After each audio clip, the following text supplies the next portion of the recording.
네, 그러면 저희 옮김과 들인 고전 그리스어 문법 세 번째 시간입니다. 오늘은 이제 저번 주에 동사의 기본을 배웠죠. 동사 기본을 배웠고, 그 다음에 현재 시제, 능동태, 더 정확히 말하면 직설법 능동태, 현재 시제를 배웠습니다. 그리고 오메가 동사의 가장 기본 유형을 배웠죠. 그거에 이제 각 인칭에 대해서 1인칭 단수부터 3인칭 복수까지 어떻게 바뀌는지를 배웠습니다.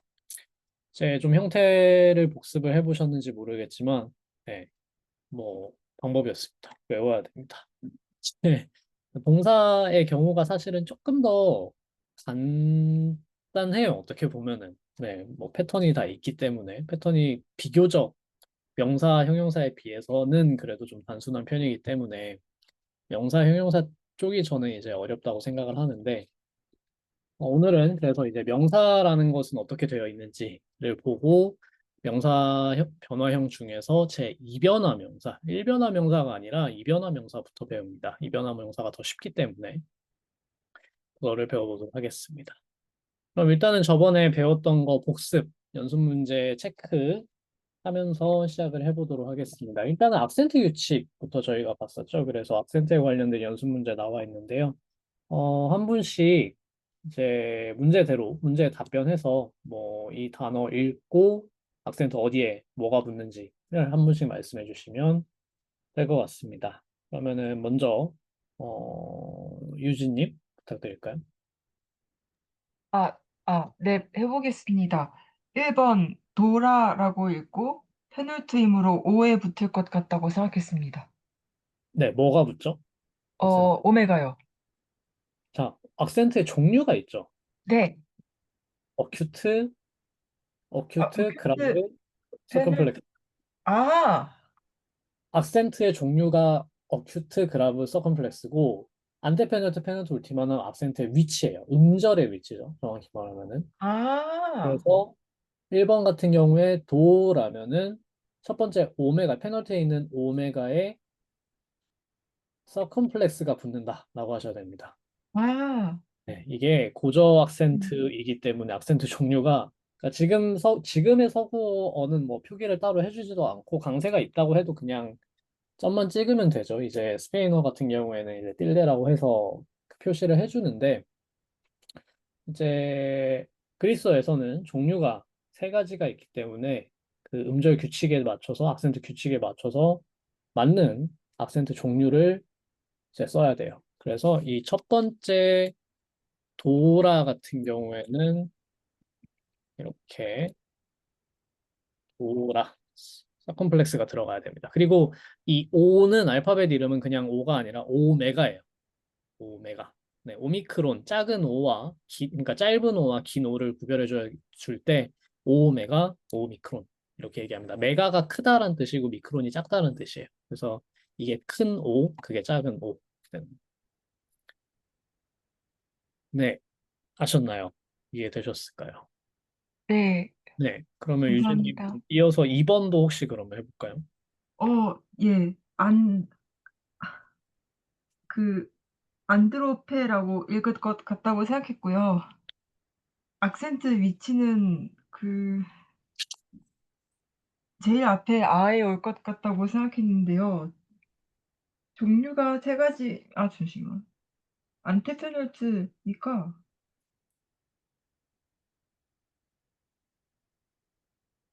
으, 네, 악센트의 종류까지는 잘 모르겠습니다. 네. 안테 페널티 올 때는요, 무조건 어큐트입니다. 어큐트 밖에 아, 못 가요. 왜냐면은 악센트 규칙 중에 하나가 뭐냐면은 끝에서 세 음절 중에 하나가 와야 됩니다. 끝에서 세 음절 중에 하나.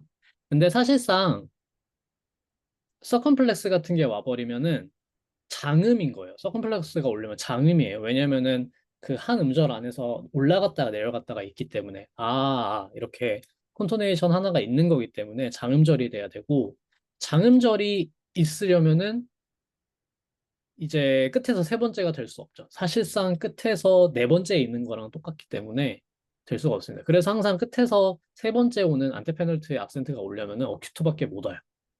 그래서 여기는 안트로페가 돼야 됩니다. 그리고 명사의 경우에는요, 명사 형용사의 경우에는요, 어디에, 잠시만요. 제가 이걸 쓰고.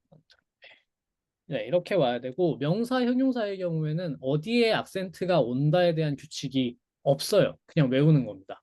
그래서 어디에 올 것 같다라는 걸 추측하실 수 없고, 그냥 여기 써놓은 거예요. 문제 보시면, P는 페널트에 온다. 이 단어는 페널트에 오는데, 그러면은 무슨 악센트가 와야 되냐를 물어본 거고요. 2번 같은 경우에도 안트로페라는 단어가 있는데, 지금 악센트 표시가 안 돼 있죠? 근데 여기 악센트가 안테 페널트에 온다. 그러니까 정해져 있어요, 이거는. 그러려면은 무슨 악센트가 와야 되냐? 어큐트가 와야 되냐? 서컴플렉스가 와야 되냐? 그라브가 와야 되냐? 이런 문제입니다. 그래서 여기에서 안트로페는 맨 앞에 있는 알파에 어큐트 악센트를 찍어주시면 됩니다. 어큐트 악센트 찍을 때는 그리고 이 기시금 옆에 오른쪽에 찍습니다. 네, 그럼 넘어가 볼게요. 이제 이따가 혹시 기회가 돌아오면 다시 부탁을 드리겠고, 그 다음으로 하채원님 3번, 4번 부탁드리겠습니다. 3번은 람바네라고 읽는 것 같고, 페널트에, 어큐트인가요? 잘 모르겠어요. 어큐트가 옵니다. 어큐트밖에 올 수가 없어요, 사실은. 이제 페널트에 오는 경우는요, 이제 뒤에가 만약에 장음절이면은 페널트에는 어큐트밖에 못 옵니다. 그렇기 때문에 여기에서는 어큐트가 온다고 보시면 됩니다. 그래서 람바네. 람바네이 이렇게 읽으면 되겠죠. 뭐 악센트를 살려서 읽는다면 람바네이. 저번에 이제 그 악센트 규칙이 어떻게 적용이 되는지 한 줄로 요약해서 말씀드리면 연속 성조 다음에 일모라밖에 못 온다라는 이상한 개념을 말씀드렸는데 그걸 여기서 적용시켜서 생각을 하면요. 연속 성조라는 건 올라갔다 내려오는 거예요. 그걸 합쳐서 연속 성조라고 해요. 컨토네이션. 올라갔어요. 아에서. 그 다음에 네이에서 내려와요. 근데 내려올 때는 장음도 한 번 내려오는 걸로 칩니다. 한 번에 쭉 내려와요. 그래서 람바 네이 하고 뭐라가 람바, 없죠. 없으면 돼요. 없으면 되는 거예요. 그러면은 이제 이거는 상관없는 거고 그럼 되는 거고. 근데 만약에 람바 네이에서 예를 들면 바가 장음이라서 예를 드는 거예요. 그럴 수 없는데 여기에 만약에 서컴플렉스가 와버리면은 람바네이 해서 아에서 이미 컨토네이션이 끝났는데 A가 장음절이니까 두모라가 생겨버려요. 그러니까 이거는 악센트 규칙에 맞지 않습니다. 그래서 여기 어큐트밖에 못 오는 거예요. A가 장음절이기 때문에. 그런 규칙이 적용이 됩니다. 네, 그럼 그 다음에 4번도 그러면 해볼까요? 4번은 불렛다이라고 읽고, 안테 페널트에, 서컴플렉스인가요? 자, 이거는 조금 까다로운데 안테 페널트는 아까 말씀드린 대로 안테 페널트는 어큐트밖에 못 와요. 맞, 네, 그래서 불레다이 그러니까 서컴플렉스면은 장음절은 우 이렇게 올라갔다 내려갔다로 읽어야 되는데 이제 어큐트일 때는 우 하고 이렇게 올라가는 것만 읽으면 됩니다. 그래서 불레다이 이렇게 돼요. 근데 여기가 아이가 장음절 아닌가요? 그러면은 페널티에 와야 되는 거 아닌가요? 라고 생각하실 수 있는데 동사에서 아이는 명사도 이제 아이는 그 끝에 있는 아이는 단음절로 칩니다. 그래서 여기는 상관없습니다. 그래서 불, 레, 따이 1모라만 있는 거예요. 2모라로 세지 않습니다. 아이는 끝에 있는 아이는 1모라로 세기 때문에 컨토네이션 끝나고 1모라가 남죠. 그래서 상관없습니다. 네, 그러면 그 다음 5번으로 넘어가서 김민우님. 네, 그렇다니고요. 썰컴플렉스로 했습니다. 네, 오메가의 썰컴플렉스로 했습니다. 컴플렉스가 와야 됩니다. 이거는 뭐 사실상 규칙으로 정해져 있는 건데 뭐 그럴 수밖에 없기도 하고 이제 페널트가 장음절이고 울티마가 단음절이면은 서컴플렉스가 와야 됩니다. 뭐 다른 게 안 되고 그래서 이거는 서컴플렉스가 와야 됩니다. 예, 그다음 6번 할까요? 네, 6번도 부탁드릴게요. 그로테스라고 있고요. 오메가의 아큐트로 갑니다. 네, 맞습니다. 여기는 뒤에가 장음절이기 때문에 달라졌습니다. 이제 앞에 글로딴에서는 이 알파가 단음절이에요. 이게 단음절을 표시해주는 기호입니다. V자 위에 붙어 있는 거. 근데 이 글로테스에서 에따는 장음이죠. 그렇기 때문에 여기서 서컴플렉스가 올 수가 없어요. 그러면은 글로테스 해서 주모레가 남기 때문에 그래서 여기를 어큐트로 써줘야 됩니다. 글로테스. 이렇게.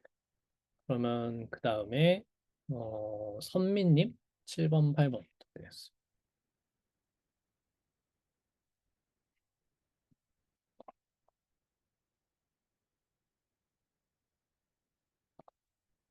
선미님 지금 마이크 사용 가능하신가요?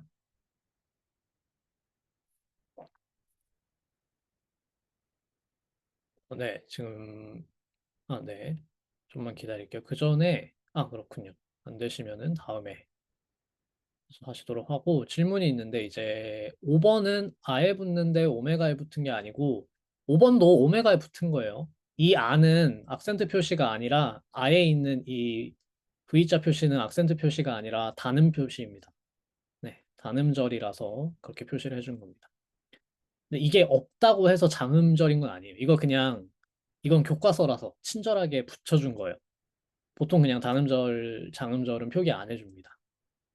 그래서 여기에서는 친절하게 교재이기 때문에 해준 것일 뿐이고 원래 이게 단음인지 장음인지는 외우고 있거나 감으로 사실 이 악센트를 보고 알아요, 사실은.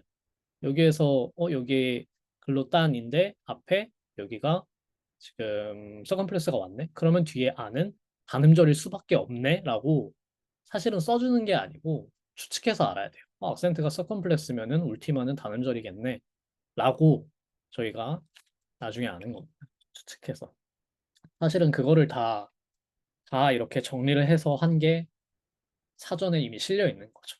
그러니까 처음부터 이 단어는 장음절이다, 단음절이다 누가 우리한테 알려준 게 아니고 남아있는 문헌과 이제 운문을 특히 보고 운문은 운열이 다 장음절, 단음절이 다 남아있으니까 그거 보고 이 단어에 여기는 단음절이다, 이 단어에 여기는 장음절이다 이렇게 다 분석해서 사전에 기록한 거예요. 이게 다 그냥 나오는 게 아니에요. 자, 그 다음에 7, 8번을 그러면 다시 신보이님 부탁드리겠습니다. 페널트고 O 위에 서컴플렉스요. 오, 있는 건 로곤이요. 네, 그쵸. 로곤이죠. 그다음에 로구스는 어떻게 될까요? 로고스는 페널트 O 위에 어큐트. 오 위에 어큐트. 7번은 서컴플렉스. 컴플렉스. 네. 제가 지금 입력을 하려고 하는데 입력이 안 되죠. 왜 그러냐면 오미크론 위에는 서컴플렉스가 애초에 올 수가 없어요. 왜냐면 오미크론은 단음절이기 때문에 정해져 있죠. 오메가가 긴 오 소리고 음, 오미크론은 짧은 오 소리예요. 그러니까 얘는 무조건 단음절이에요. 근데 서컴플렉스는 기본적으로 올라갔다 내려오는 거기 때문에 장음절에만 붙을 수가 있어요. 그래서 얘는 페널트 오미크론에 그냥 어큐트가 붙는 거예요. 네. 그러니까 울티마가 지금 로곤의 울티마가 지금 단음절이기 때문에 페널트에 장음절이 와도 되고 단음절이 와도 돼요. 근데 여기는 단음절이 온 거예요. 그러면 그냥 어큐트를 찍는 겁니다. 기본적으로 단음절이기 때문에 어큐트를 찍는 겁니다. 서컴플렉스는 장음절에만 붙을 수 있어요. 그래서 여기는 큐트를 찍어야 돼요. 그리고 두 번째로 로구스. 여기는 뒤에가 장음절이고 앞에가 단음절이죠. 그럼 뭐 여기는 사실 자동적으로 어큐트가 되고요. 그래서 이 로의 어큐트 악센트는 어, 뒤에가 뭐 단음절이든 장음절이든 이거 자체가 단음절이기 때문에 서컴플렉스가 올 수가 없습니다. 네. 이해되셨을까요? 네. 네, 감사합니다. 그럼 그다음 9번, 10번 선영님 혹시 가능하실까요?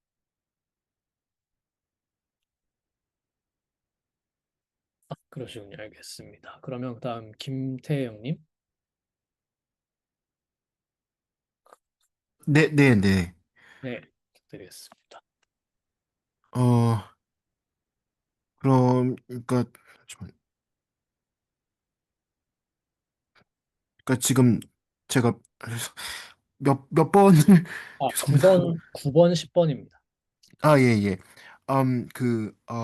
파이데이아는 이제 그, 그, 엡실론에 이제 그걸 붙여야 될 것 같은데, 이제 그거를 아큐트를 붙이면 되지 않을까. 자, 잠시만요. 파이 대 이야 이렇게요. 예. 네, 그다음 10번은 어떻게 할까요?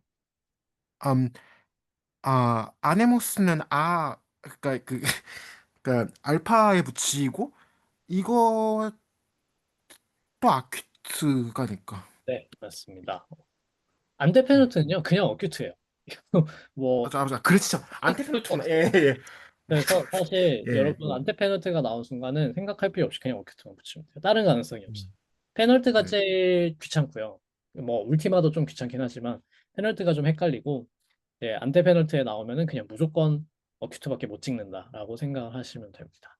자, 그리고 9번을 봐야 되는데 9번은 왜 엡실론 위에 어큐트가 붙었나요? 혹시 설명하실 수 있으실까요?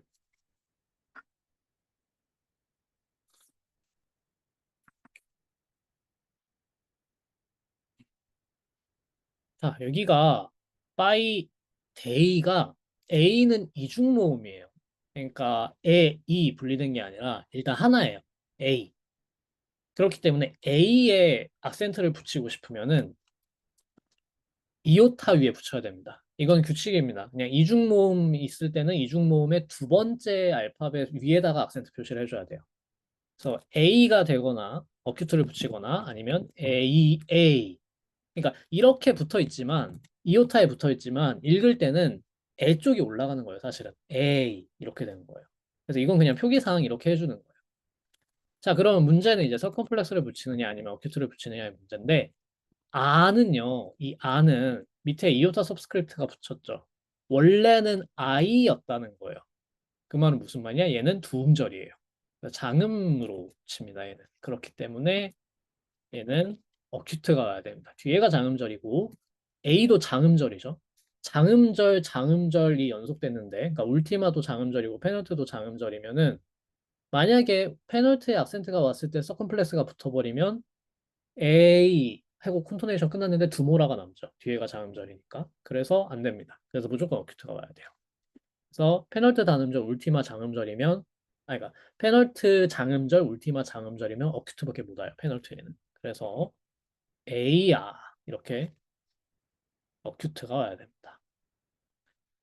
이렇게 생각하니까 되게 까다롭죠. 어렵죠. 아직 익숙해지지 않으셔서 샌드가 좀 어렵습니다. 많이 해도 헷갈려요. 그래서 복습을 많이 하셔야 됩니다. 그럼 그다음 11번, 12번을 전민규님.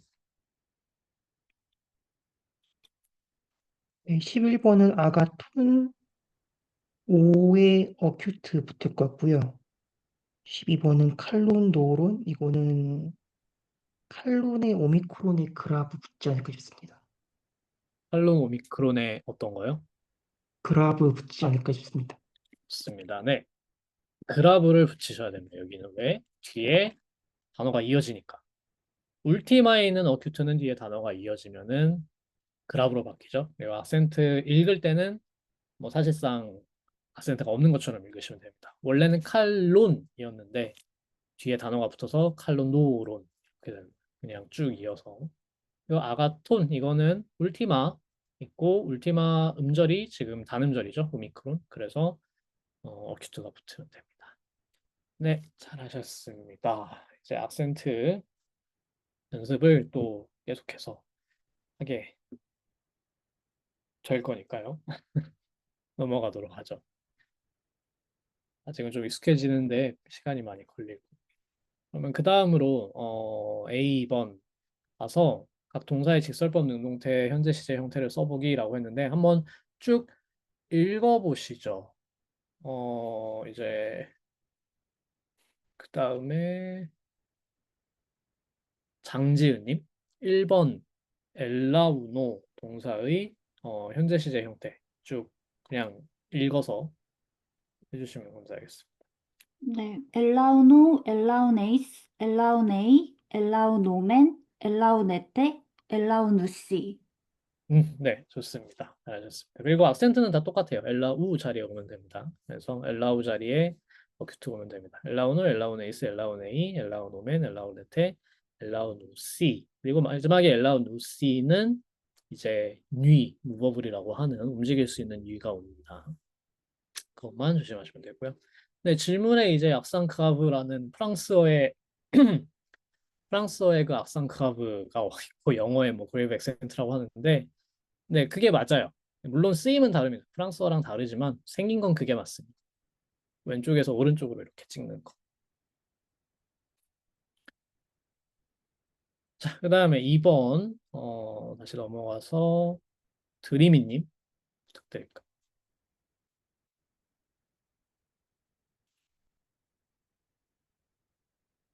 드리미님 지금 혹시 마이크 가능하신가요?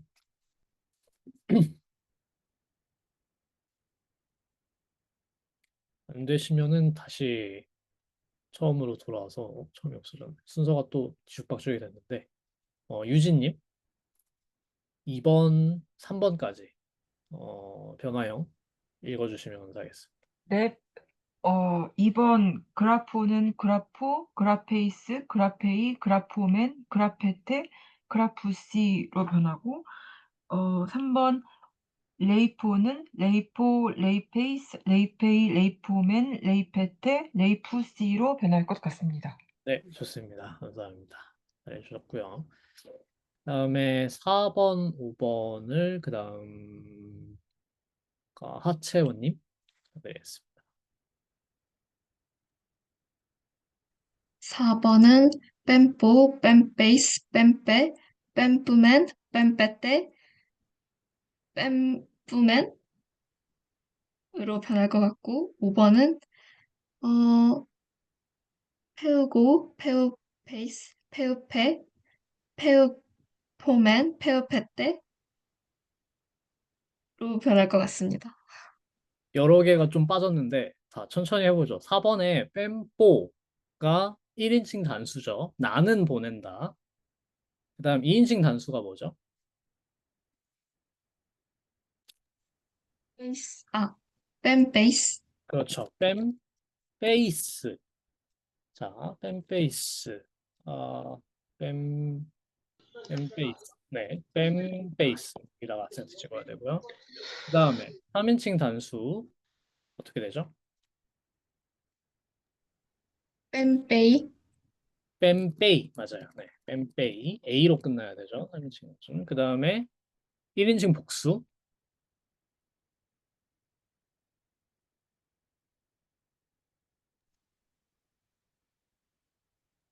뺨뽀맨이었나요? 뺨뽀맨. 자, 뺨프까지가 어간이니까 여기에 오맨을 붙이면 됩니다. 뺨뽀맨. 자, 그 다음에 2인칭 복수. 뺨빼떼, 뺨빼떼. 맞아요. 뺨빼떼. 좋습니다. 그 다음 3인칭 복수. 뺨뽀맨, 3인칭 복수. 뺨뽀맨 1인칭 복수였죠. 아, 뺨뿌시, 그렇죠. 뺨뿌시. 뺨뿌시. 마지막에 뉘가 있거나 없거나. 네, 그 다음 5번도 그럼 똑같이 해볼까요? 해우고. 해우고가 1인칭 단수예요. 나는 도망친다. 나는 피한다. 그 다음 2인칭 단수. 페우페이스, 페우, 죄송해요. 페가 아니죠. 네. 페우, 네? 페우, 페우게이스, 그렇죠. 페우 게이스. 페우 고에서 오만 바꾸면 되는 거예요. 페우 그까지가 어간인 겁니다. 그래서 페우 게이스. 그 다음에 3인칭 단수. 페우게이, 페우 게이. 좋습니다. 페우 게이. 그 다음에 1인칭 복수. 페우고맨, 페우 고멘. 페우 고멘. 네. 그 다음 2인칭 복수. 페이게떼, 페우게떼. 페우게떼, 페우게떼. 다음 3인칭 복수. 3인칭 복수, 페우구시, 그렇죠. 페우구시. 페우구시. 그렇죠. 페우구시. 이렇게 되겠습니다.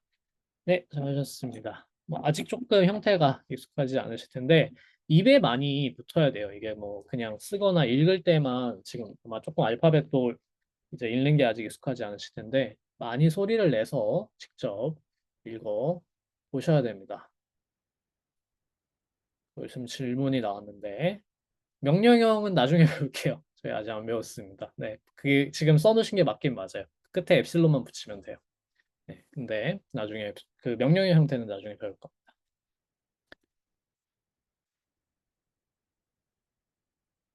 네, 그리고 이제 그 다음 B로 넘어가 볼까요? B에 그러면 1번, 2번까지 뭐 인칭만 이거는 밝혀 주시죠. 그 다음을 김민우님 부탁드리겠습니다. 네, 일단은 메누 씨는 3인칭 복수고요. 네, 좋습니다. 페이테이스는 2인칭 단수입니다. 그렇죠. 단수죠. 그래서 1번은 메누스는 그들은 기다린다. 이게 기다리다라는 뜻입니다. 그다음에 2번은 이제 설득하다. 페이토 동사가 설득하다는 뜻이죠. 너는 설득한다. 이런 뜻이죠. 그럼 그다음에 3번, 4번, 5번까지 할까요? 그냥 신보혜님 부탁드리겠습니다. 3번은 에텔레떼 2인칭 복수. 네. 그다음 4번은 만, 만, 아니, 만타누멘 네. 1인칭 복수. 네. 5번은 에피트레베이 3인칭 단수입니다. 네, 좋습니다. 잘하셨습니다. 그래서 3번의 에텔레떼, 에텔로 동사는 원하다, 뭐뭐 하고 싶어 하다, 하려고 하다 이런 뜻입니다. 그리고 만타노멘에서 만타노는 배우다, 이해하다. 그다음에 이제 5번의 에피트레포 동사는 맡기다, 뭐 위탁하다 이런 뜻이 되겠습니다. 네, 그다음에 이제 뭐 각자 이제 이 동사의 기본형에서 추출해서 그러면 다른 형태들로 써볼 수 있겠죠. 메누시였으니까 이거를 떼면은 끝에 있는 우시를 떼면은 메노가 나오죠. 그러니까 여기까지가 어간인 거예요. 그러면은 이거에다가 인칭어미를 붙여서 다른 형태 만드시면 됩니다. 메노, 메네이스, 메네이, 메노멘, 메네테, 메누시. 마찬가지로 페이테이스에서 여기가 어미니까 어미를 빼고 빼, 빼이까지 나오죠. 그다음에 이제 빼이토, 빼이테이스, 빼이테이, 빼이토멘, 빼이테테, 빼이 투시 이렇게 쭉 쓰면 되겠습니다. 네, 잘하셨고요. 동사 외우는 게 아직은 쉽지 않으시겠지만 방금 말씀드린 대로 최대한 소리를 많이 내면서 외우셔야 돼요. 예, 아직 읽는 법도 많이 익숙하지 않기 때문에 가능한 한 소리를 많이 내면서 하시는 게 좋습니다. 그리고 이제 쓸 때는 제가 아직 뭐 약간 일부러 그런 것도 있는데 키보드로 어떻게 제가 막 이렇게 입력하고 있는데 지금 이렇게 입력하는 거 안 가르쳐 드렸죠? 다 이유가 있습니다. 손으로 하세요.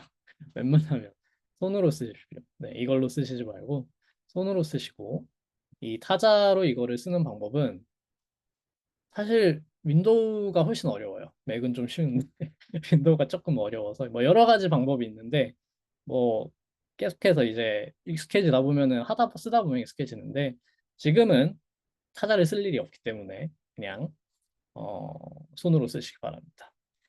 아마 다음 주나 다다음 주 중에 이제 어느 정도 좀 필요가 어느 정도 생긴다 싶을 때쯤 어떻게 디지털 세계에서 그리스어를 써야 되는지 플러스 디지털 여러분이 쓰실 수 있는 디지털 자원들 이제 윅셔너리 말고 윅셔너리 쓰지 말라고 했죠. 쓰지 마세요. 그리고 이제 다른 그리스어 사전들 어디서 어떻게 찾아야 되는지 그리고 그리스어 텍스트들 뭐 텍스트를 찾으실 일은 별로 없으시겠지만 어쨌든 나와 있으니까 뭐 번역도 다 사실 공개가 되어 있어요. 그래서 사실은 그리스어 라틴어에서 고전들은 콘텐츠가 없어서 공부를 못한다는 소리를 할 수 없습니다. 그냥 내가 흥미가 없거나 어렵거나 그렇기 때문에 너무나 널려 있어요. 널려 있다고 당연히 다 되는 건 아니죠. 이렇게 선생님의 도움도 필요하고 같이 할 수 있는 사람도 좀 있어야 되고 하는 거니까 그거를 이제 나중에 배우시게 될 겁니다. 자, 그러면은 복습을 오늘 해봤고요. 동사 관련해서 꼭 복습도 해보시기 바랍니다. 자, 오늘은 명사에 대해서 배울 겁니다. 자, 명사는 이제 저번에 동사를 배웠으니까 똑같은 방법으로 접근해 볼게요. 그리스어 동사는 저번에 구성 요소 배웠죠. 뭐 이제 서법, 무드, 소위 뭐 직설법, 접속법 이런 거. 그다음에 뭐 태, 능동태, 중간태, 수동태. 그다음에 시제, 그다음에 인칭 뭐 이런 것들이 있었어요. 그래서 구성 요소라는 건 결국 뭐냐면 그 단어 형태가 나왔을 때 그 단어 형태로부터 내가 추출할 수 있는 정보들인 거예요. 반대로 말하면은 내가 한 그리스어 단어를 예를 들면 그리스어 동사를 쓰려면 내가 그걸 다 알아야 돼요. 내가 지금 무슨 법을 써야 되고 무슨 시제를 써야 되고 이게 누구 행동인지 알아야 되고 태를 알아야 되고 이걸 다 알아야지 그리스어 동사를 쓸 수 있는 거예요. 마찬가지로 그런 그리스어 명사의 구성 요소는 뭐냐라고 하면은 이거 세 가지입니다. 성수격 세 가지입니다. 성수격. 성과 수는 어느 정도 직관적이진 않죠. 수는 직관적이고 수는 이제 단수 복수니까 성은 직관적이지 않은데 직관적인 것도 있습니다. 소녀는 뭐 남자겠고 소녀는 여자겠지 라고 생각하실 수 있지만 아닐 수도 있어요. 아닐 때도 있습니다. 소년과 소녀를 가리키는 그리스어 단어는 그냥 중성입니다. 관사만 받고요. 자, 지금 제가 말씀드렸듯이 일단은 그리스어에서 성은 세 가지가 있어요. 남성, 여성, 중성. 영어로는 이렇게 씁니다. 메스큘린, 페미닌, 뉴터.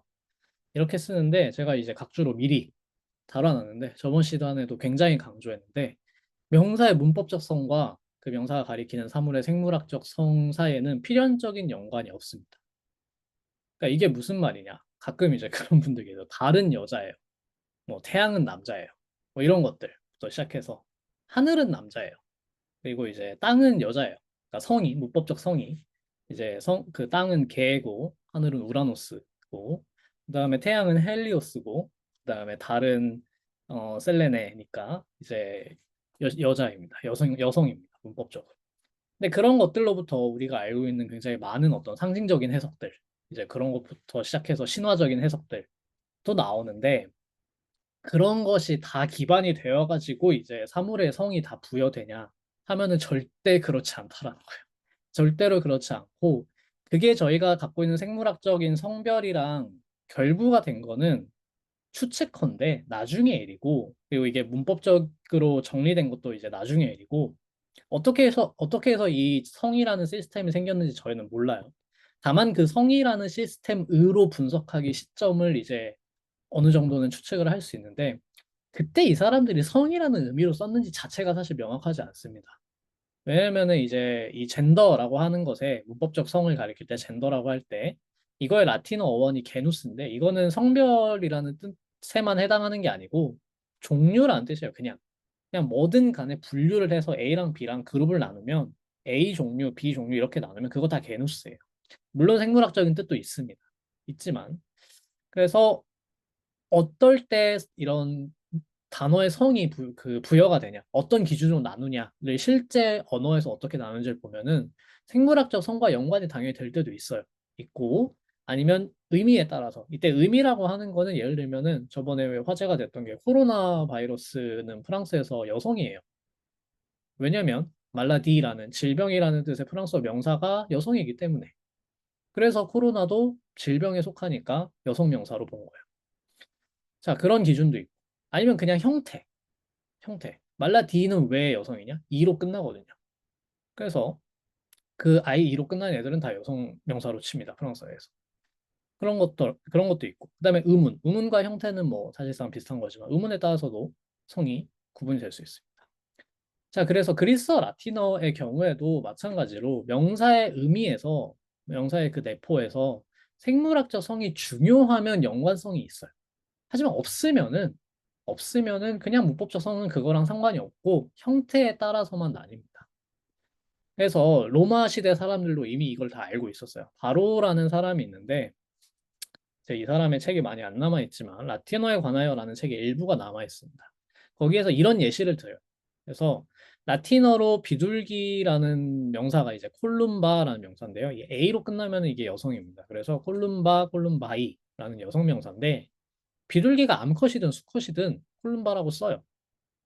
그래서 성별이 중요하지 않은 경우에는 라틴어에서는 그거랑 상관없이 그냥 한 성의 명사를 쓸 수 있다라는 점을 지적을 해요. 그래서 되게 올바르게 설명을 하고 있어요. 그리고 나중에 근데 이제 저희가 알고 있는 라틴어 문헌을 보면은 바로 이후에 로마에서 비둘기 번식이 행해지면서 애들이 키우기 시작한 거죠. 이제 애완동물처럼. 그래서 반려동물로 키우려고 했는지 아니면 뭔가를 했는지 모르겠지만 아무튼 번식을 행해지면서 암컷과 수컷을 구분할 필요가 생겼을 때 콜룸부스라는 남성 명사 형태랑 콜룸바라는 여성 명사 형태를 따로 쓰기 시작해요. 그러니까 결국에는 이게 무슨 말이냐면 그게 중요할 때는 중요한 맥락에는 필요가 생기면은 얘네도 만들 수 있고 그렇게 쓰는데 필요가 없으면은 그렇게 생각 안 한다는 거예요, 그냥. 그래서 언제나 그 단어가 쓰이는 맥락이 중요하고 그 문맥이 언제나 우선하지. 이 문법적 성이 이 단어의 성이 여성이라고 해서 남성이라고 해서 중성이라고 해서 그게 어떤 그 사물에 대한 속성과 필연적으로 알려주는 건 없다라는 겁니다. 제가 매 시간 매 수업마다 라틴어든 그리스어든 다 설명을 드리고 있어요. 그러니까 이제 문법적 성에서 뭔가 상상력을 펼칠 기회를 없애야 됩니다. 그런 거를 하지 마시고, 네, 하지 마시고, 강하게 얘기해서 하지 마시고, 물론 연관이 있을 경우가 있죠. 당연히. 자연적 성이라는 것이 있는 경우가 있으니까. 그 경우에는 그냥 있는 거지만, 모든 게 다 그렇다라는 얘기는 아니에요. 그렇게 생각하시면 되겠습니다.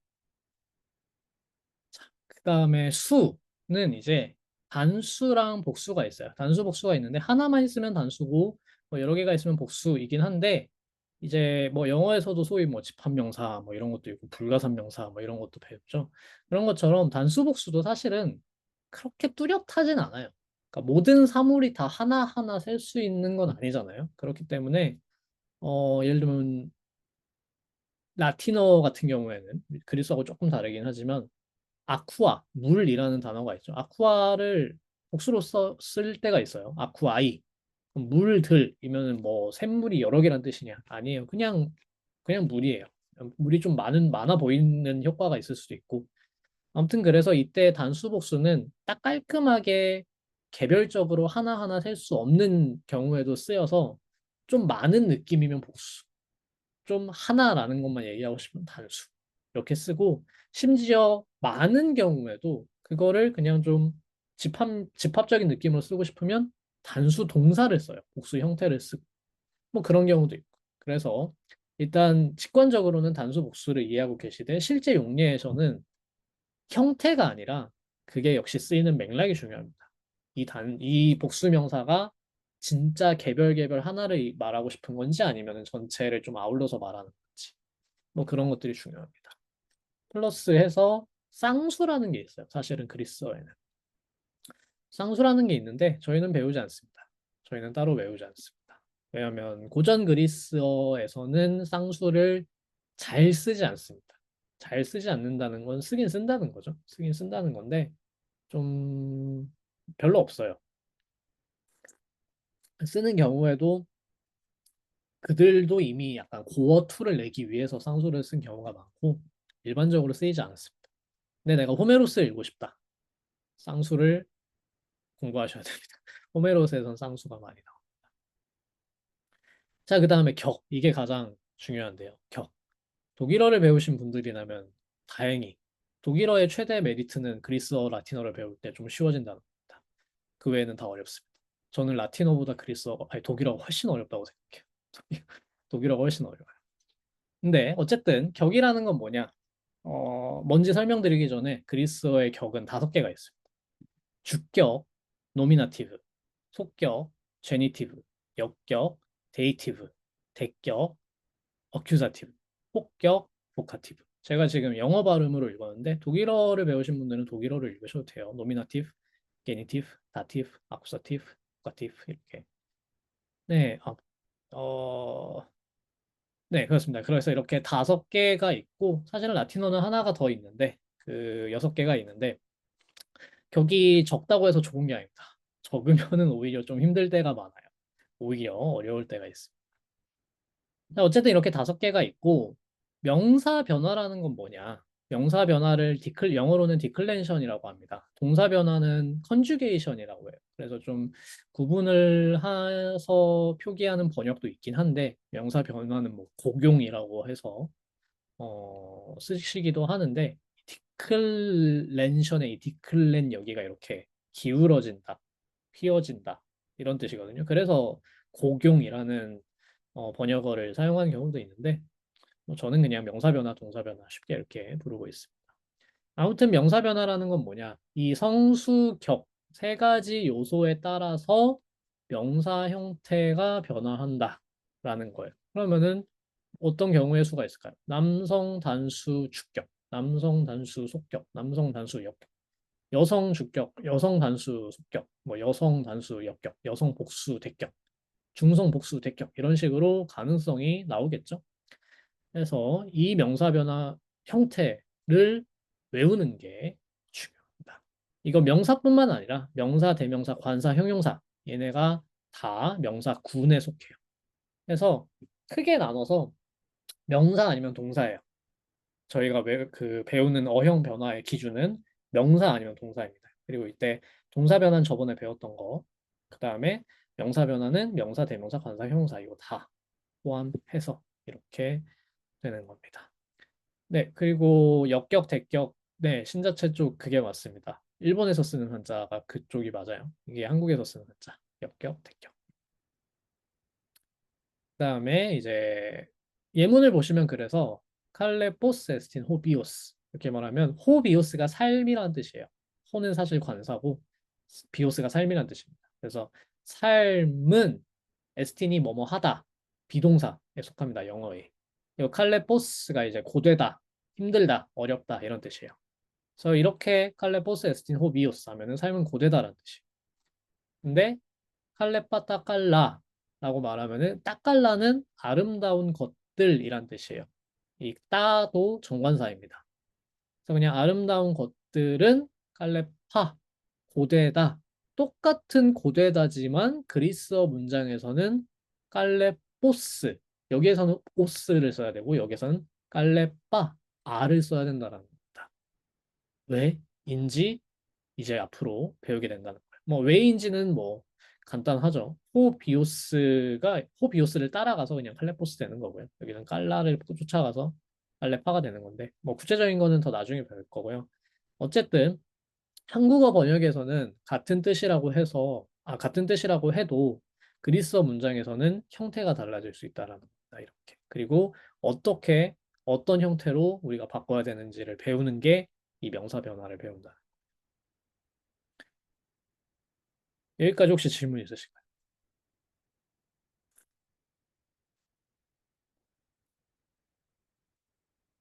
네, 없으시면 그 다음 넘어가겠습니다. 이제 격의 용법에 대해서 조금 더 자세히 배워보겠습니다.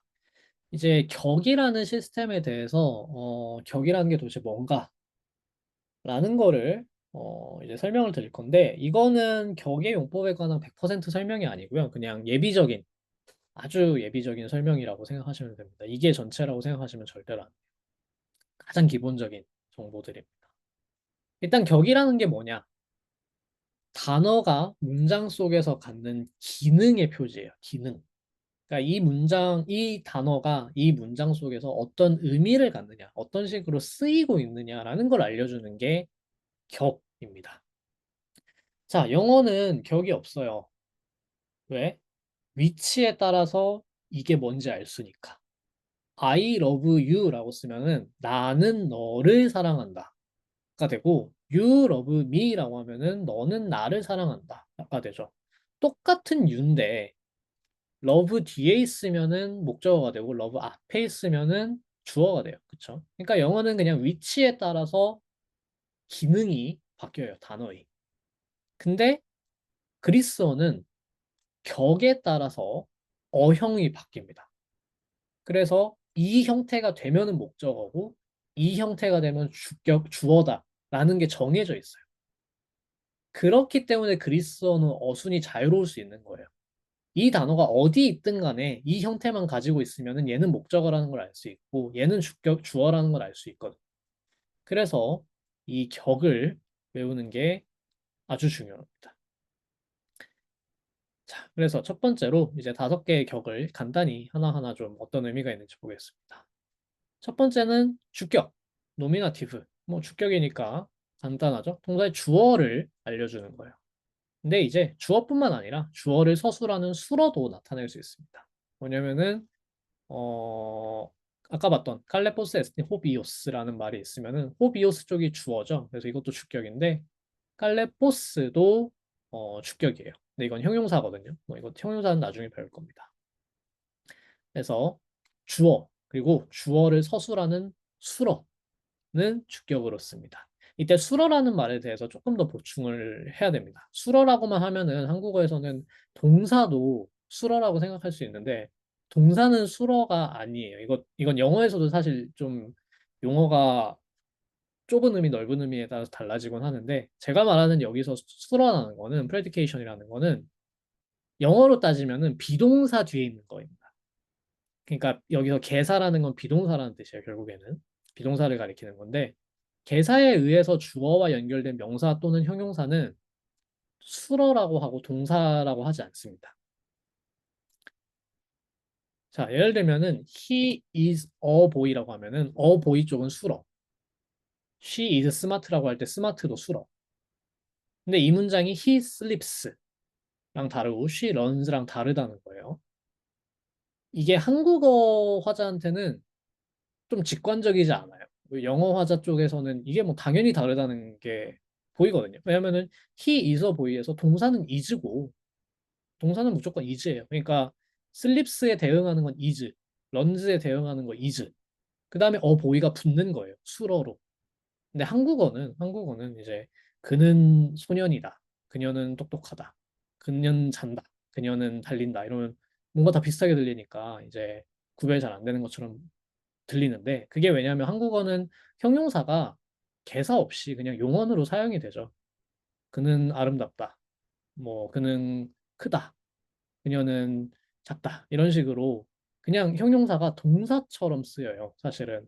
그래서 이제 국립국어원 같은 곳에서 동사는 뭐 이렇게 뭐 예를 들면 건강해라라는 표현은 잘못됐다. 건강하게 지내라라는 표현이 맞다. 이런 식으로 하지만 저는 그런 게 조금 뭐랄까 그러니까 좀 자의적인 룰이거든요. 그거는 사실은. 그러니까 한국어에서 건강해라라는 표현이 나올 수 있는 논리적인 기반이 있는 거예요. 왜냐하면 한국어는 용언 자리에 형용사도 들어가고 동사도 들어가니까 사람들이 충분히 형용사를 동사처럼 쓸 수 있어요.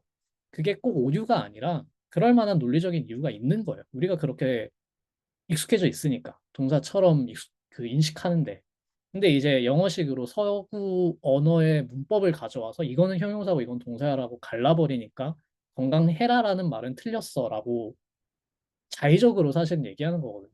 그러니까 그거는 조금 잘못된 거죠. 저는 개인적으로는 그거는 굉장히 우리 한국어 직관에는 충분히 할 수 있는 말이라고 생각하거든요. 건강하라 같은 거. 그러니까 그런 점에서 좀 다릅니다. 한국어의 구조랑 이 서구의 구조. 그래서 서구어에서는 그 저희 예전에 배웠던 뭐 몇 형식 문장 이런 거 있죠. 이거는 이형식 문장, 이거는 일형식 문장. 그래서 그 이형식 문장에서 비동사 뒤에 있는 게 수어예요. 그리고 그거를 주격으로 쓴다라는 겁니다.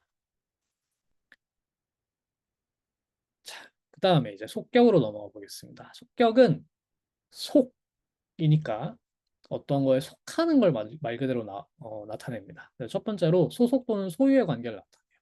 근데 영어에서는 of에 가장 가깝게 상당하고요. 한국어에서는 뭐뭐의에 가장 가깝게 상당합니다.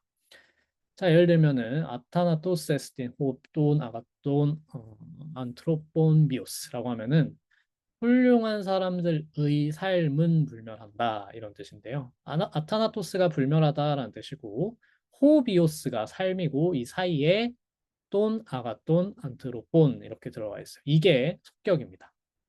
관사, 형용사, 명사예요. 이건 다 나중에 배울 거고요. 어차피 여기 속격입니다. 뭐 지금 이 문장을 다 문법적으로 분석하실 필요는 전혀 없고요.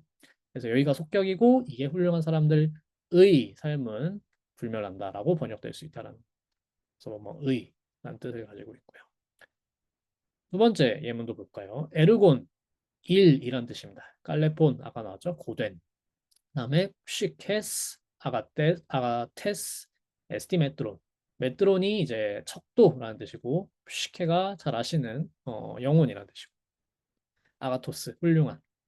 그래서 고된 일은 훌륭한 영혼의 척도다. 그러니까 훌륭한 영혼을 측정하는 기준이다 이런 뜻이겠죠. 그래서 훌륭한 영혼의 여기에서도 의로 쓰이는.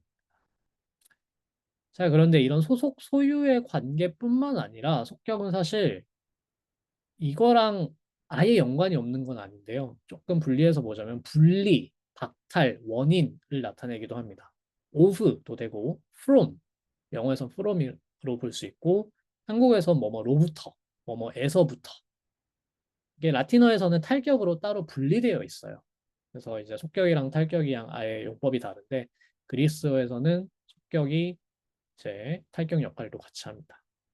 자, 그래서 예를 들면은 me auton oiei fronti sai tanatu라고 하면은 당신은 그가 죽음을 걱정하였다고 생각합니까? 라고 제가 번역을 했는데 그러면 뭐뭐 의도 없고 뭐뭐로부터도 없죠.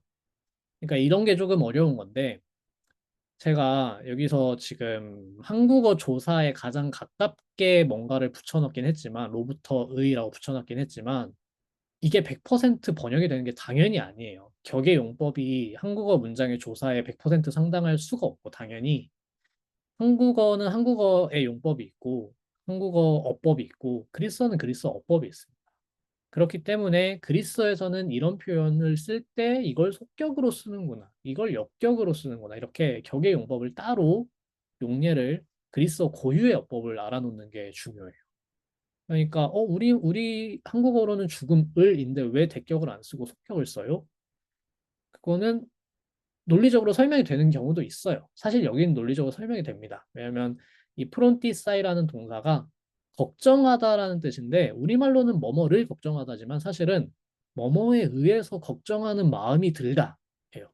그래서 그때 그 뭐뭐에 의해서를 원인의 속격으로 쓰는 겁니다. 그래서 이렇게 논리적으로 설명해서 그래서 이런 동사에는 이런 격이 쓰이는 거라고 설명할 수 있는 경우도 있는데 그게 좀 어려운 경우도 있어요.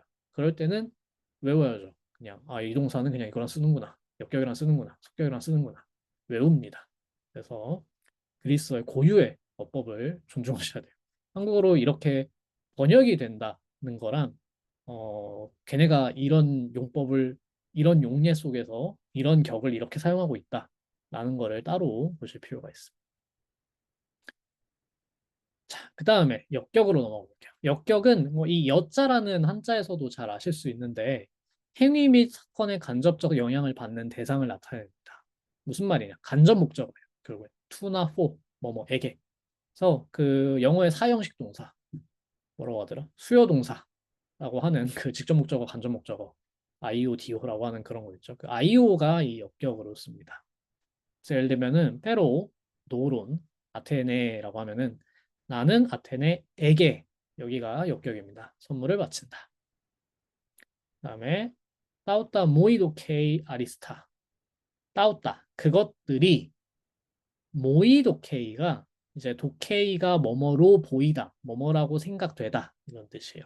모이 나에게 아리스타 최선으로 있겠습니다. 그래서 여기는 어떤 것이 누구에게 있어서 이렇게 되다.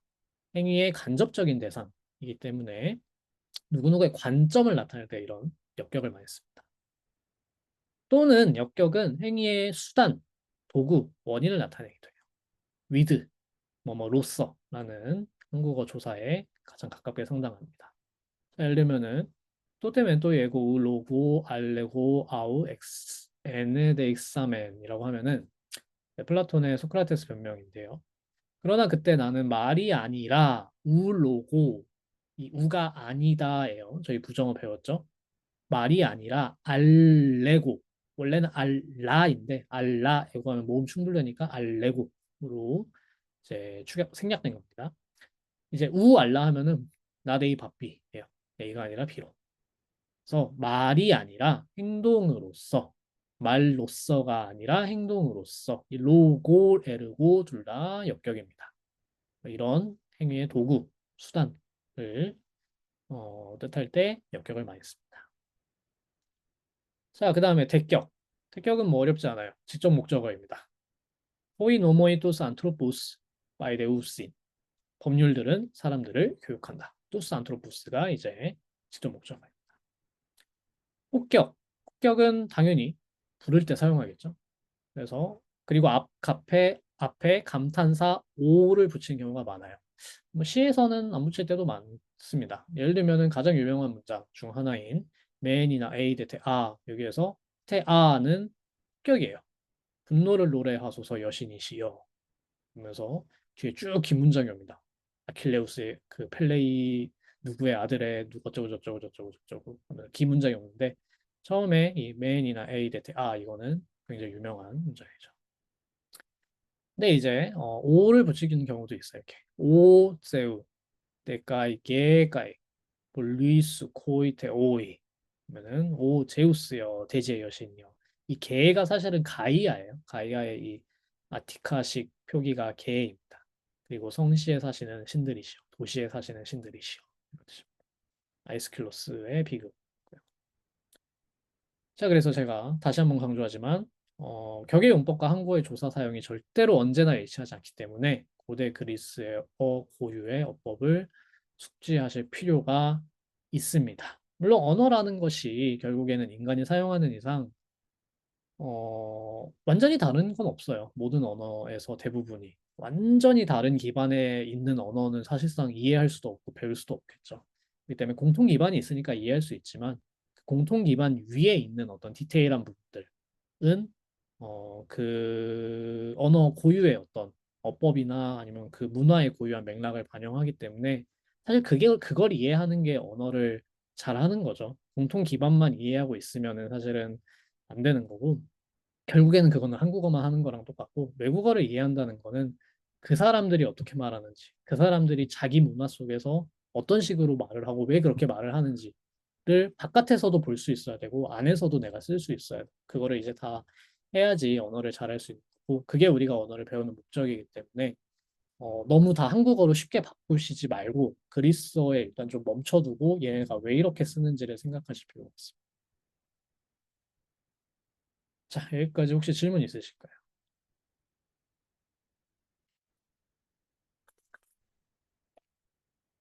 없으시면 이제 오늘 가장 중요한 거. 이거는 다 설명이고 여러분이 하셔야 될 거는 그냥 형태를 냅다 외우는 겁니다. 이해는 그러니까 제가 이제 이야기하는 걸 들으면서 이해를 하시면 되고 여러분이 하실 가장 중요한 거는 그냥 형태를 외워야 된다. 뭐냐면 오늘은 제 이변화 명사를 배울 겁니다. 자, 명사를 어떻게 분류하냐? 제 이변화라는 말이 어디서 나오냐?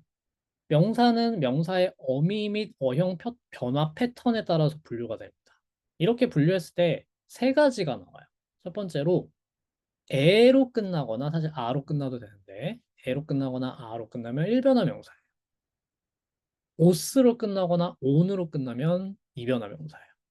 그다음에 이런 온으로 끝나는 거 이외에도 다양한 방식의 어떤 엔딩으로 어미로 끝나면 삼변화 명사예요.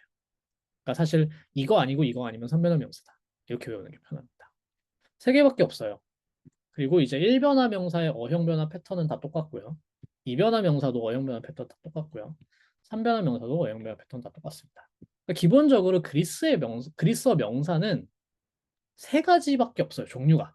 어형변화 패턴이 세 가지밖에 없어요. 라틴어는 5개.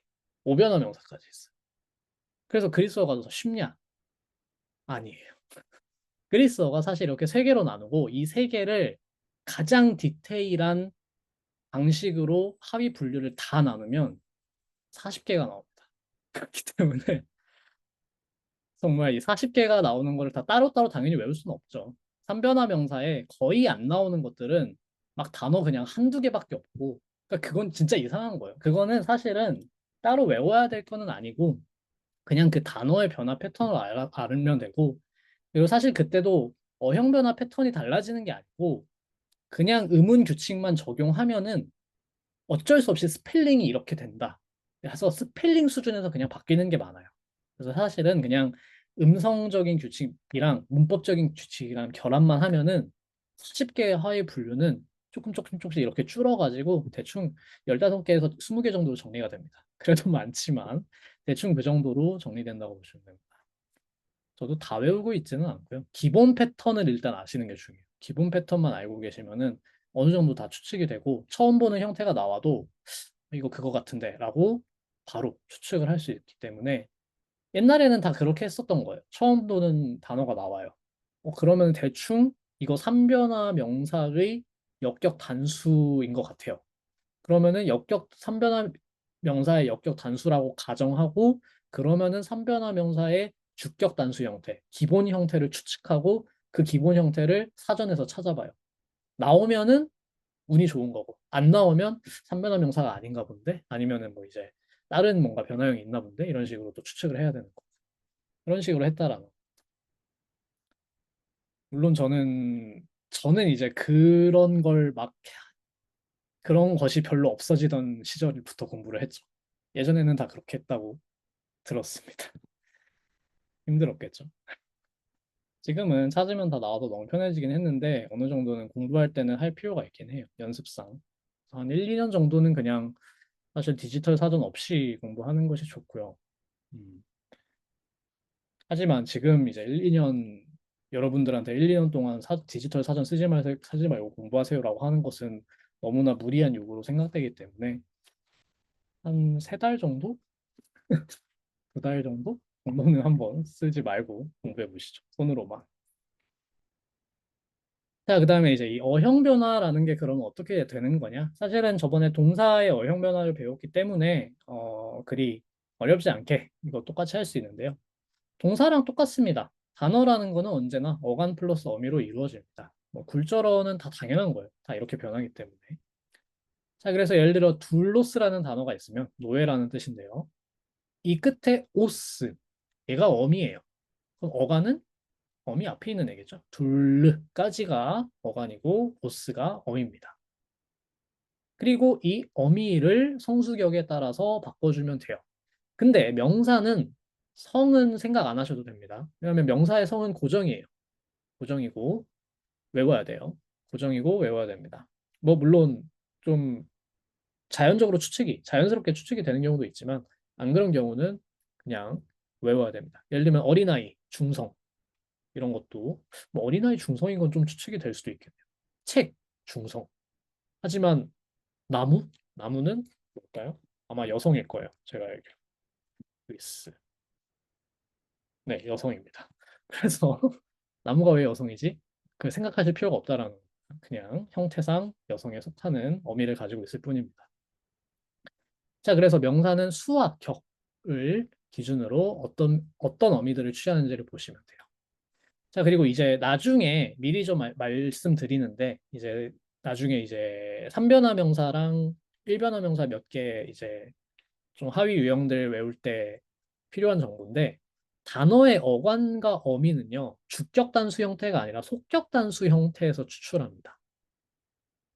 그래서 외울 때 사실은 단어를 암기할 때 이렇게 외워요. 주격 단수, 속격 단수, 성, 의미 이렇게 4개를 외워야 돼요. 그러니까 이 둘로스, 노예 이렇게 외우는 게 아니에요. 외울 때 둘로스, 둘루, 노예, 남성 이렇게 외워야 됩니다. 내가 성을 따로 외우고 싶지 성을 외워야 되는데 다른 방법을 쓰고 싶다. 관사랑 같이 외우는 거예요. 정관사. 호둘로스. 호가 남성 정관사거든요. 호둘로스, 노예. 이렇게 외우면 호둘로스, 투둘루, 노예. 이렇게 외우면 됩니다. 그러면은 이거는 자동으로 남성이라고 아시면 돼요. 그런 식으로 외워야 돼요. 자, 그러면 제2변화 명사 변화 형태로 가볼게요.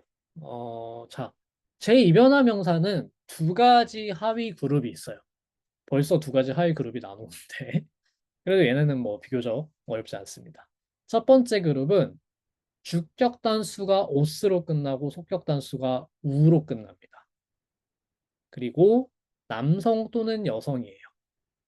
남성도 있고 여성도 있어요. 오스, 우, 남성 또는 여성. 자, 예를 보겠습니다. 길이라는 뜻의 호도스, 호도스라는 단어가 있어요.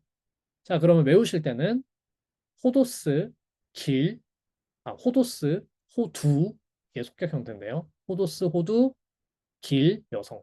이렇게 외우시거나 해 호도스, 해가 이제 여성 정관사예요. 그래서 해 호도스, 호두, 길 이렇게 외우시거나 해야 됩니다. 자, 그래서 얘는 어떻게 변하냐? 이제 어미가 어떻게 변하는지 보시면 돼요. 호도스, 호두, 아센트는 지금은 보지 마세요. 아센트는 나중에 따로 볼 겁니다. 그 어미만 어떻게 변하는지 보세요. 호도스, 호두, 호도, 호돈, 호대. 그 다음에 복수 주격. 호도이, 호돈, 호도이스, 호두스. 이렇게 바뀝니다. 다시 주격 단수부터 읽어볼게요. 호도스, 속격 단수, 호두, 역격 단수, 호도, 대격 단수, 호돈, 혹격 단수, 호대, 주격 복수, 호도이, 속격 복수, 호돈, 역격 복수, 호도이스, 대격 복수, 호두스. 혹격 복수는 주격 복수랑 똑같습니다. 호도이. 자, 이게 제2변화 명사의 그리고 A그룹, 첫 번째 그룹의 변화 형태입니다. 자, 그래서 어미만 추출해 보면 이렇게 바뀌어요. 이쪽을 외우시면 돼요. 이쪽을. 뭐 외울 때는 사실은 저는 그냥 단어로 외우는 게 더 편해서 단어로 외우고요. 이쪽도 좀 간접적으로 보충해서 외우시면 좋습니다. 오스, 우, 오, 온, 에, 오이, 온, 오이스, 우스 이렇게. 저는 그냥 단어로 외우는 걸 선호해요. 로고스, 로그, 로그, 로그, 로그 이렇게 쭉쭉쭉 외웁니다. 자, 그래서 로고스 그 다음 보겠습니다. 이거는 남성이에요. 로고스는 말이라는 뜻이고요. 가장 기본적으로 말이라는 뜻이고 이성이라는 뜻도 있고 뭐 원리, 이치, 계산, 추론 온갖 것이 다 로고스입니다. 그래서 성경이었나? 성경이 이제 로고스라는 단어를 썼었던 것 같아요. 그 말씀으로 어쩌고 저쩌고 할 때 그 말씀이 그리스어 번역어에서 로고스입니다. 그래서 그때 로고스를 썼을 때는 그 말이 단순히 그냥 말리다라는 뜻이 아니라 어떤 이치가 들어있는 이성적인, 합리적인 뭔가 원리가 있는 그런 말을 뜻해요. 그러니까 보통 로고스라고 하면은 말이 되는 말이에요. 그냥 말이 아니라. 그러니까 어떤 음성적인 말을 하다가 아니라 주장을 하다, 뭔가 논리를 펴다 이런 것들이 로고스거든요. 그냥 말하는 게 아니라. 그렇기 때문에 그 말을 뜻하는 겁니다. 그런 차원에서. 자, 그래서 이 로고스는 어떻게 변하냐? 로고스, 로구, 로고, 로고이라고 발음하셔도 되는데 이는 약하게 발음하셔야 됩니다. 만약에 발음을 하시려면은 로곤, 로게, 로고이, 로곤, 로고이스, 로구스 이렇게 바뀝니다. 자, 그 다음에 남성 명사 하나만 더 볼게요. 안트로포스 많이 나왔죠? 안트로포스 이거는 사람, 인간이란 뜻입니다. 안트로포스, 안트로푸, 안트로포, 안트로폰, 안트로페, 안트로포이, 안트로폰, 안트로포이스, 안트로포스 이렇게 바뀝니다. 제가 이건 악센트도 좀 살려 읽었는데 악센트가 바뀌거든요. 어떻게 악센트가 바뀌는지는 나중에 설명드릴게요. 자, 이 제2변화 명사 첫 번째 그룹을 외우실 때 팁이라고 해야 될지 사실 여기는 팁이 별로 없는데 일반적으로 혹격 단수 형태는 주격 단수와 동일합니다. 그러니까 모든 변화 형태에 있어서 모든 명사 변화 형태에 있어서 혹격 단수 형태는 주격 단수와 대부분 일치해요. 근데 일치하지 않는 몇 가지 예외들이 있어요. 그 중에 하나가 여기입니다. 남성 또는 여성 제2변화 명사의 경우에는 엡실론으로 끝납니다. 호대 이렇게. 그래서 대부분은 혹격 단수 형태는 따로 안 외워요. 그냥 주격 단수랑 똑같다고 보시면 되는데 이 경우에는 예외로 외워주셔야 됩니다. 그리고 아까 말씀드렸듯이 명사의 성은 그냥 외우는 거예요. 그래서 정관사를 붙여서 외우시거나 아니면 그냥 성을 따로 외우시고.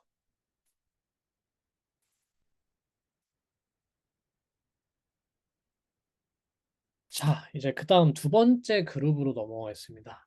두 번째 그룹은요, 제2변화 명사의 두 번째 그룹이기 때문에 기본적으로 어형 변화 패턴, 그러니까 즉 이 어미, 변화하는 어미가 비슷해요.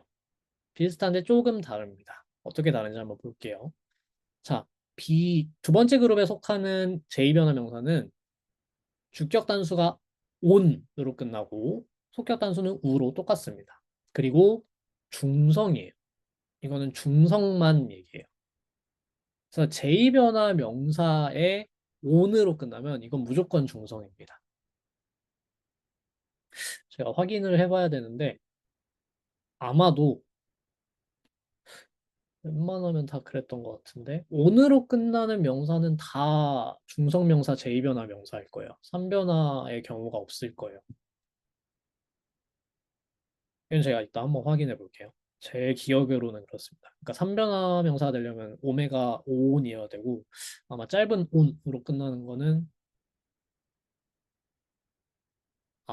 형용사의 경우가 좀 다를 수 있겠다. 확인해 보겠습니다. 명사의 경우에는 아마 온으로 끝나면은 중성 명사일 거. 자, 그래서 이건 어떻게 바뀌냐? 한번 그냥 읽어보겠습니다. 주격 단수부터. 에르곤, 에르구, 에르고, 에르곤, 에르곤. 두 개 빼고 다 똑같죠. 그 다음에 복수 주격. 에르가, 에르곤, 에르고이스, 에르가. 그래서 사실 다 비슷하죠. 보시면은. 그래서 에르고는 일이라는 뜻이에요. 일. 노동.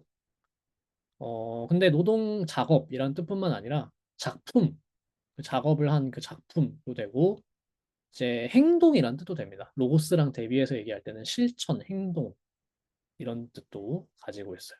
어쨌든 뭔가 만드는 것, 뭔가 하는 것, 그 차원이에요. 자, 그리고 이제 도론, 선물이란 뜻입니다. 도론, 도루, 도로, 도론, 도론, 도라, 도론, 도로이스, 도라 이렇게 됩니다. 자, 그래서 어미를 보시면 이렇게 됩니다. 온, 우, 오, 온, 온, 온, 오이스, 자, 그럼 중성이 제2변화 명사를 외우실 때 온, 우, 오, 온, 온 이렇게 외우냐 하실 필요가 없어요. 그러시지 말고 중성 명사는 좀 쉽습니다. 중성 명사는 이거는 다른 변화 형태도 다 적용이 됩니다. 3변화 할 때도 나중에 적용이 되는 건데 중성 명사는요. 세 가지 규칙이 있어요. 모든 변화 패턴에서. 첫 번째로 주격, 대격, 혹격 형태는 다 똑같습니다. 에르곤, 에르곤, 에르곤. 에르가, 에르가, 에르가. 다 똑같죠. 그래서 주격, 대격 형태가 기본적으로 똑같아요. 혹격은 원래 주격이랑 일치하는 경우가 많고 그래서 주격, 대격, 혹격 형태가 동일합니다. 그러니까 벌써 외울 게 두 개 다 주는 거죠. 그냥 주격만 외우고 있으면 속격, 대격, 혹격은 그냥 외운 거예요. 자, 그리고 두 번째. 주격 복수 형태 어미는 단음 알파로 끝나요. 항상. 단음 알파로 끝나요. 그래서 에르가 이렇게 돼요. 항상. 도라. 단음 알파를 취합니다. 그리고 속격, 역격 형태는 동일한 유형의 남성명사 변화형과 동일해요. 근데 여기 제2변화 형태의 속격, 역격 어미를 그대로 따오면 돼요. 우, 오, 온, 오이스. 사실 중성명사는 따로 외워야 될 게 별로 없습니다. 중성은 굉장히 쉽게 변화형을 찾을 수 있어요. 하지만 반대로 이렇게 똑같은 형태가 많으면은 문장에선 좀 헷갈릴 수 있겠죠. 보고 나서 이게 주격인지 대격인지 혹격인지 그거는 문장을 읽으면서 그냥 보는 겁니다. 그들도 알아요. 이게 혼동될 수 있다는 것을. 그래도 그냥 씁니다. 이 정도는 니네가 알아먹어라 라는 것 같기도 하고 네, 애매성이 있어도 그냥 씁니다. 그리고 질문에 코기토 에르고숨의 에르고는 에르곤이랑 아무 관련이 없습니다. 네, 그건 라틴어고 전혀 관련이 없습니다. 자, 그다음에 악센트로 넘어가 보죠. 마지막으로 이제 악센트를 볼 건데, 그래서 이거는 외우십시오.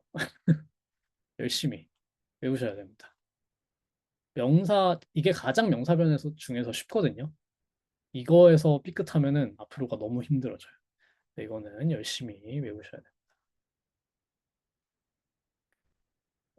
재밌는 질문이 나왔는데, 에르고 둘로스라고 하면은 노역용 노예라고 할 수 있나요? 라고 말씀하셨는데, 에르고 돌루스란 단어가 있나? 잠시만요. 에르고 돌루스가 아닌 것 같은데. 다른 단어 아니에요? 안 나오는데요?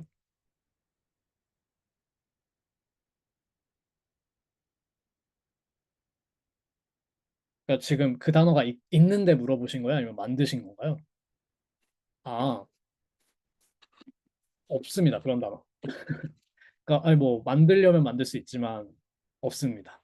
그리고 없다는 거는 사전이 없으면은 그들이 그렇게 붙이지 않은 거죠. 그러니까 붙일 수 없다고 제가 말하기는 좀 어렵습니다만 굳이 굳이 노예면은 당연히 일을 하겠죠.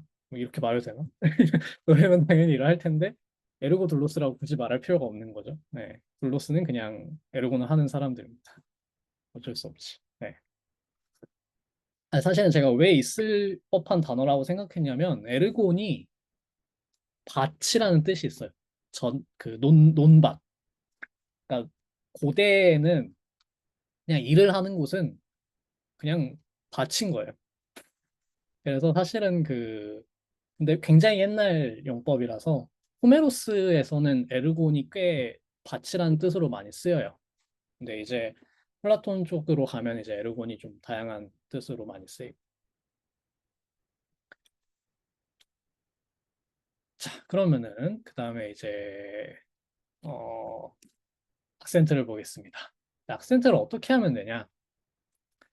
쉽다면 쉽고 동사에 비해서 쉽다면 쉽다고 할 수도 있는데 모르겠어요. 저는 이쪽이 오히려 좀 더 어렵게 느껴지는데 한번 보겠습니다. 자, 명사와 형용사는 변화형의 악센트를 퍼시스턴트 액센트라고 합니다. 이제 저번에 동사는 리세시브 액센트, 그러니까 역행 액센트라고 해가지고 최대한 끝에서 멀리 보낸다 라는 게 이제 리세시브예요. 그래서 최대한 멀리니까 안테 페널트에 붙거나 페널트에 붙거나 뭐 그렇게 되겠죠. 근데 이제 명사 및 형용사는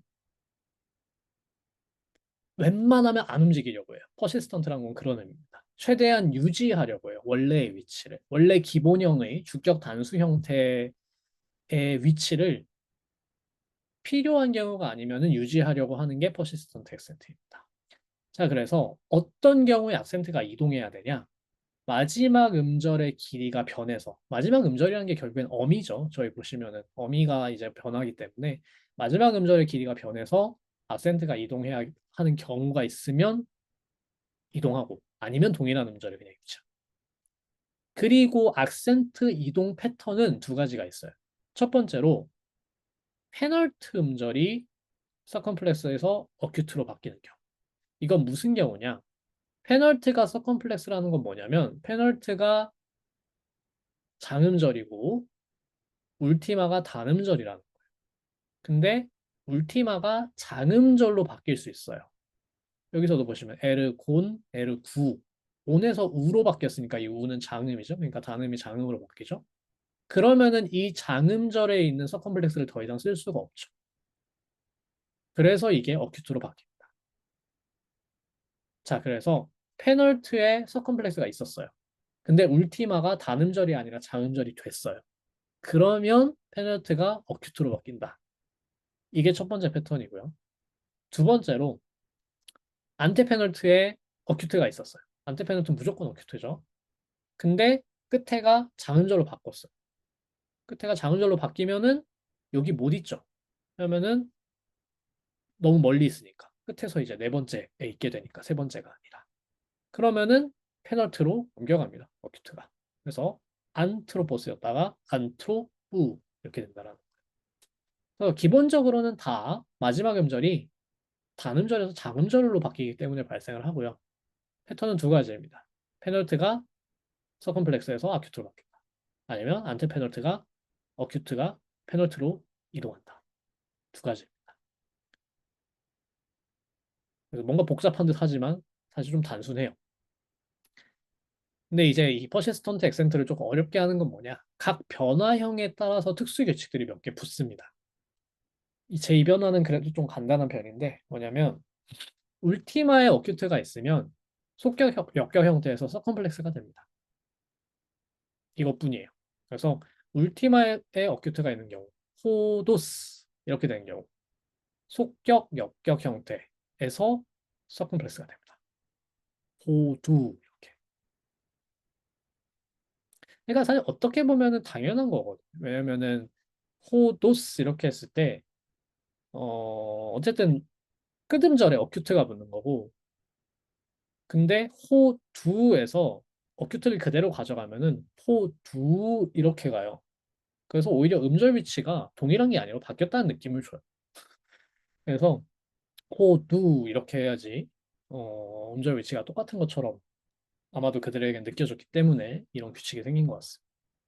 자, 그래서 보시면은 호두, 호도, 호돈, 호도이스 단수, 복수, 막론하고 속격, 역격 형태에서는 울티마가 어큐트일 때는 다 서컴플렉스로 바뀝니다.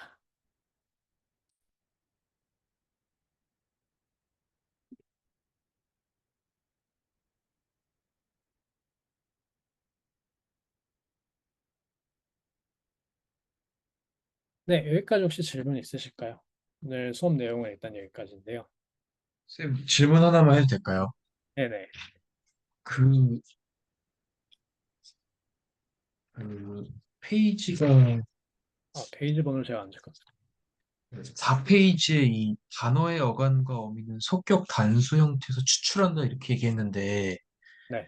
이 속격 단수 형태에서 추출한다는 거를 한 번만 다시 설명 좀 해주실 수 있을까요? 이거 말씀을 드릴게요. 사실 이변화 명사에서는 필요가 없는데요. 3변화 명사를 예로 들면은 누구로 할까? 플라톤이라는 이름을 보죠. 플라톤도 3변화 명사니까. 미리 말씀드리지만 고유 명사도 다 격변화해요. 그래서 소크라테스의, 플라톤의라고 하시면 플라톤 속격 써야 되고 플라톤에게 플라톤 역격 쓰셔야 되고 다 해야 됩니다.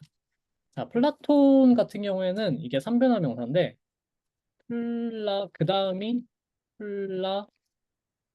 플라토노스 이렇게 가요. 그 다음에 이제 플라토니 뭐 이런 식으로 갑니다. 플라톤으로 하니까 이게 좀 잘 안 보이는구나. 변화 형태가. 잠시만요. 어떤 단어를 음,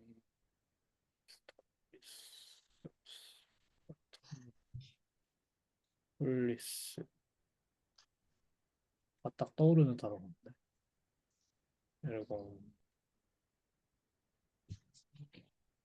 아, 어,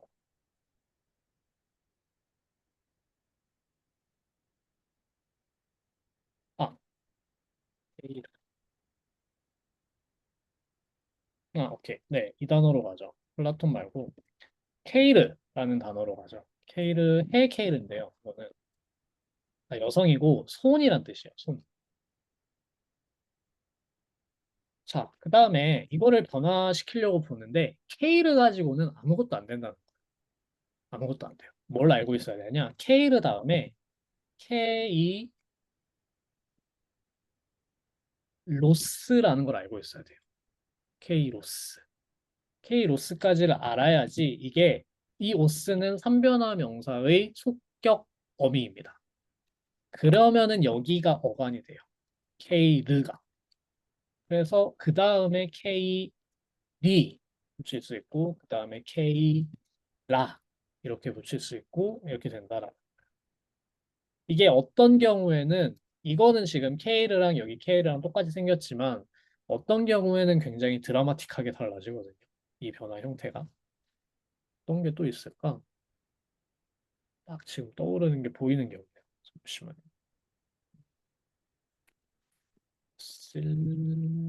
바실레우스. 아, 이건 좀 너무 어려운데. 테오스. 아네르. 아, 그래요. 이게 좋겠다. 이 쉬운 단어를 떠올리지 못해. 아네르라는 단어가 있어요. 남자라는 뜻도 되고, 사람 일반을 가리킬 때도 있습니다. 이건 남성이고요. 남자이기 때문에. 자, 그 다음에 이게 삼변화 명사예요. 그러면은 삼변화 명사니까 삼변화 명사의 어미는 공유한단 말이에요. 앞에 K랑. 그럼 오스 붙이면 되고, 이 붙이면 되고, 아 붙이면 돼요. 끝에. 속격, 역격, 대격 순서대로. 그러면 아네로스, 아네리, 아네라 이렇게 붙일 거냐? 아니라는 겁니다. 어떻게 바꾸냐면 안드로스, 안드리, 안드라 이렇게 가요. 안드라 이렇게 가요. 그래서 삼변화 명사의 변화형은 주격만 가지고는 모르고 속격까지 알아야지 얘가 안드르가 어간이구나. 그러면 이거 뒤에 안드리, 안드라 이렇게 붙이면 되겠구나라고 알 수 있다는 거예요.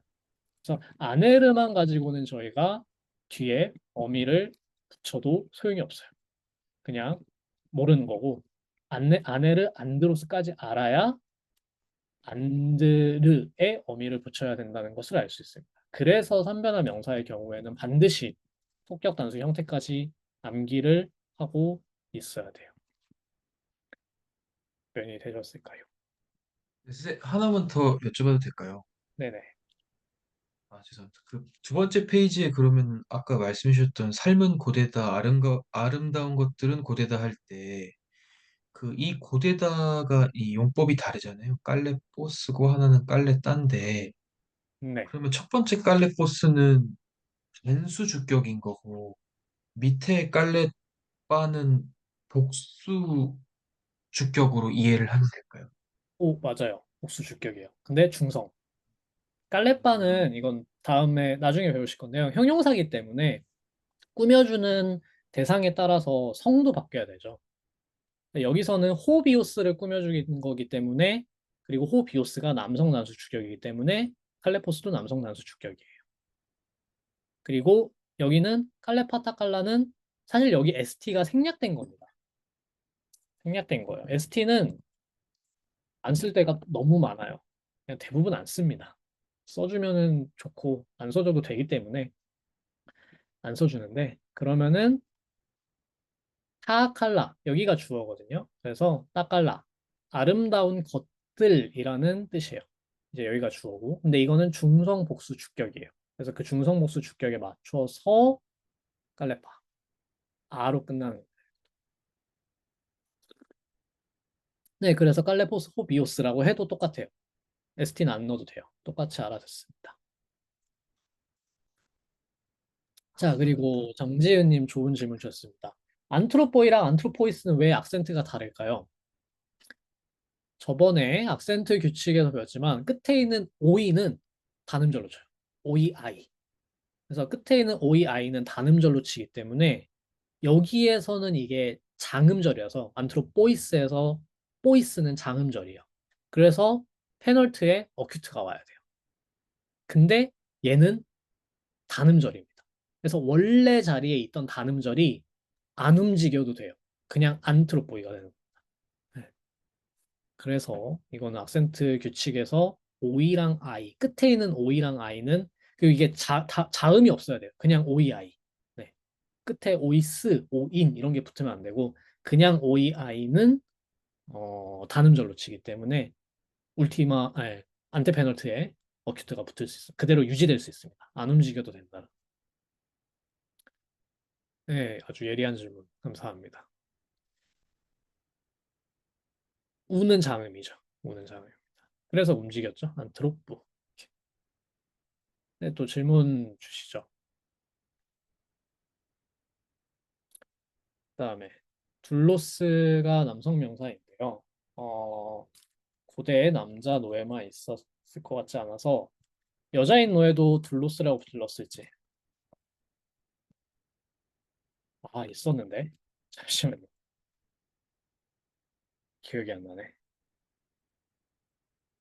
잠시만요. 하나만, 어, 음, 이런 거는 사전을 참고를 해봐야 되는데요. 음, 여성형도 있네요. 그러니까 둘레라는 여성형이 있고요.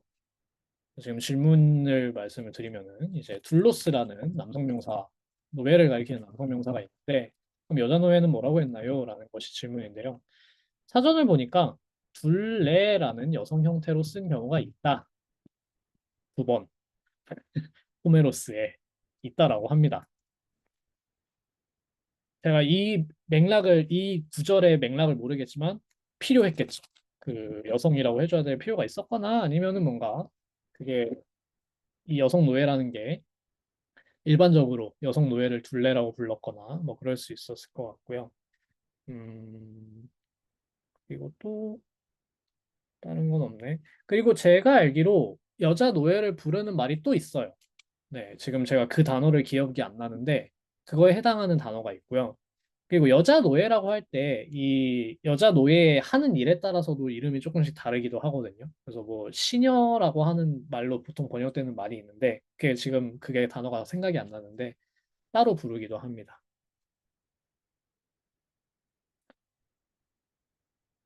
네, 그러면은 일단은 여기까지 저희 수업을 하도록 하고 다음 주는 여기 밑에 있는 연습 문제 해오시기 바랍니다. 첫 번째는 명사 형태를 분석하시면 됩니다. 이 분석하다라는 거를 영어에서 동사로 pass라고 해요. 그래서 passing라고 하거든요. 그래서 passing 해오시고 기본 형태도 옆에 써주세요. 기본 형태라는 건 주격 단수.